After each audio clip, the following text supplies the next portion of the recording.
નમસ્કાર. આકાશવાણી સમાચાર હર્ષ લેવા વાંચે છે. પ્રધાનમંત્રી નરેન્દ્ર મોદી ઇટાલી ખાતે આયોજિત G7 દેશોની સમિટ દરમિયાન વિશ્વના નેતાઓ સાથે તબક્કાવાર દ્વિપક્ષીય બેઠકો કરશે. કુવૈતમાં વિનાશક આગમાં મૃત્યુ પામેલા 45 નાગરિકોના મૃતદેહોને વિશેષ ફ્લાઇટ દ્વારા ભારતમાં પરત લવાશે. ઉત્તરાખંડના બિનસાર વન્યજીવ અભયારણ્યમાં લાગેલી ભીષણ આગને બુઝાવવા ગયેલા 4 ફાયર કર્મીઓના મોત. ભારતના ઉત્તરીય ભાગના પંજાબ, હરિયાણા, ઉત્તર પ્રદેશ અને બિહાર સહિતના રાજ્યોમાં હીટવેવની સ્થિતિ, લોકોને સાવચેત રહેવા ઓરેન્જ એલર્ટ જાહેર.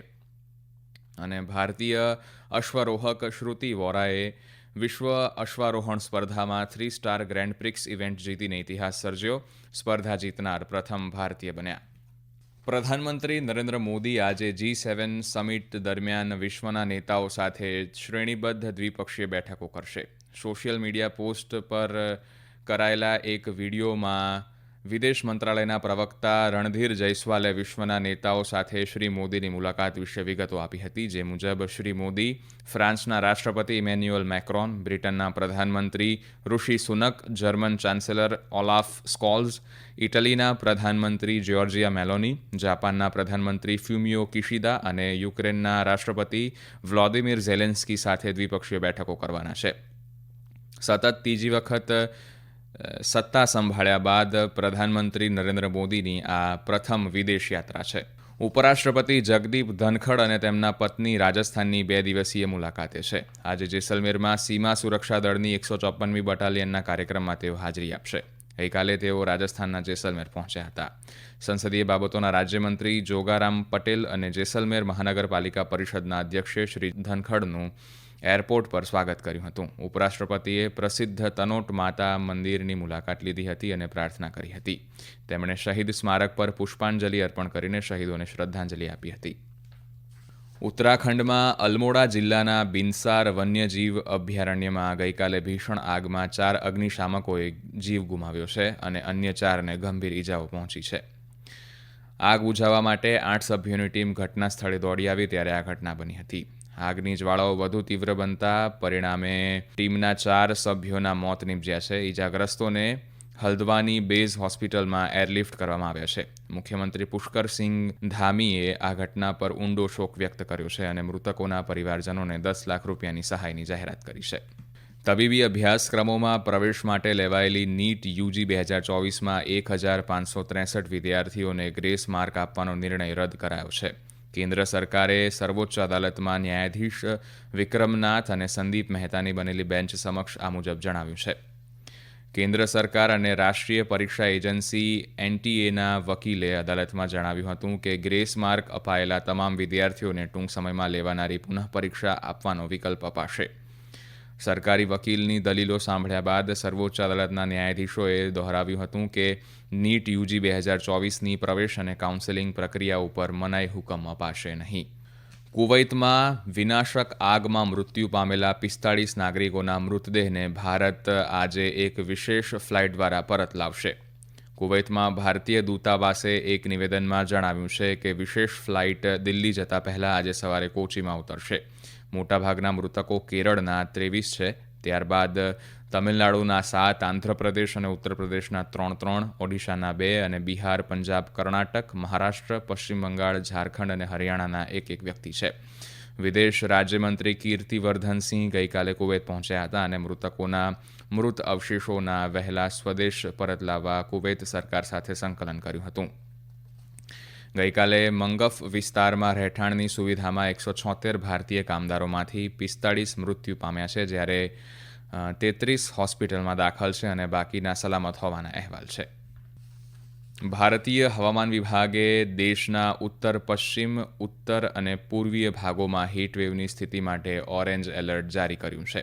હવામાન વિભાગે કહ્યું છે કે આગામી 3 થી 4 દિવસ સુધી પંજાબ, હરિયાણા, ઉત્તર પ્રદેશ, બિહાર, ઝારખંડ, છત્તીસગઢ અને ઓડિશાના ભાગોમાં હીટવેવથી ગંભીર હીટવેવની સ્થિતિ પ્રવર્તશે.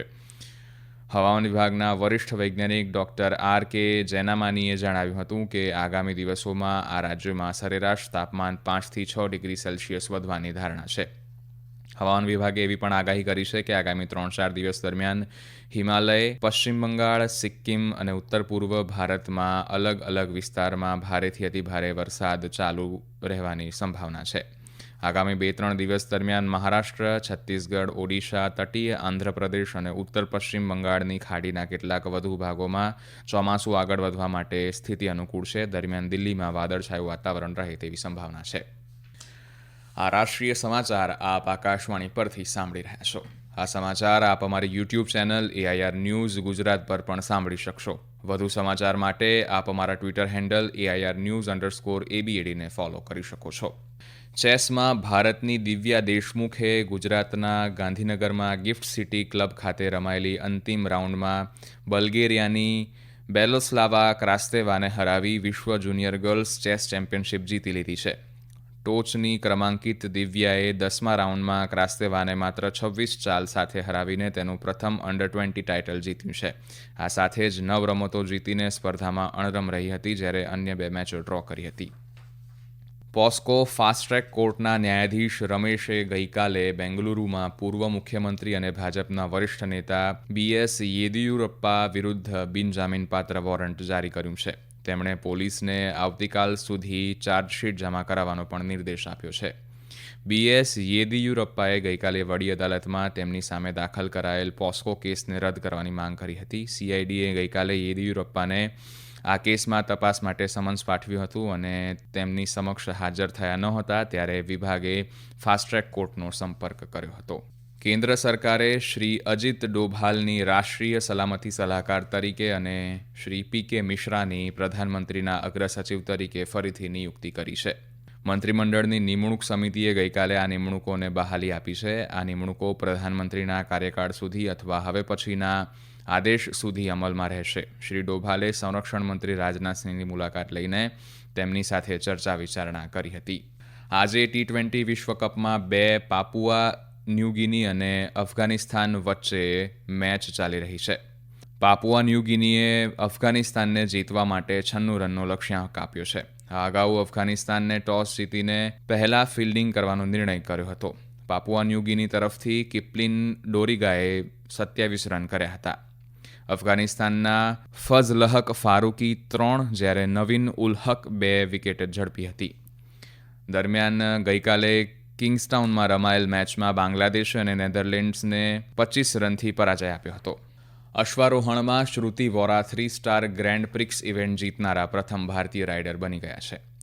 સ્લોવેનિયાના લિપિકામાં આયોજિત FEI ડ્રેસેજ વર્લ્ડ કપમાં CDI 3 ઇવેન્ટમાં શ્રુતિએ 67.7 પોઈન્ટ મેળવ્યા હતા અને મોલ્ડોવાની તાતિયાના એન્ટોનેનોકેથી આગળ રહી આ સિદ્ધિ હાંસલ કરી છે. આ ઐતિહાસિક સિદ્ધિ પર ભારતીય અશ્વારોહણ ફેડરેશનના સેક્રેટરી જનરલ કર્નલ જયવીરસિંહે કહ્યું કે આ ભારતીય અશ્વારોહણ સમુદાય માટે એક મહાન સિદ્ધિ છે અને શ્રુતિના પ્રેરણાદાયી પ્રદર્શને દેશને ગૌરવ અપાવ્યું છે. અંતમાં મુખ્ય સમાચાર ફરી એકવાર. પ્રધાનમંત્રી નરેન્દ્ર મોદી ઇટાલી ખાતે આયોજિત G7 દેશોની સમિટ દરમિયાન વિશ્વના નેતાઓ સાથે તબક્કાવાર દ્વિપક્ષીય બેઠકો કરશે. કુવૈતમાં વિનાશક આગમાં મૃત્યુ પામેલા 45 નાગરિકોના મૃતદેહોને વિશેષ ફ્લાઇટ દ્વારા ભારતમાં પરત લવાશે. ઉત્તરાખંડના બિનસાર વન્યજીવ અભયારણ્યમાં લાગેલી ભીષણ આગને બુઝાવવા ગયેલા 4 ફાયરકર્મીઓના મોત.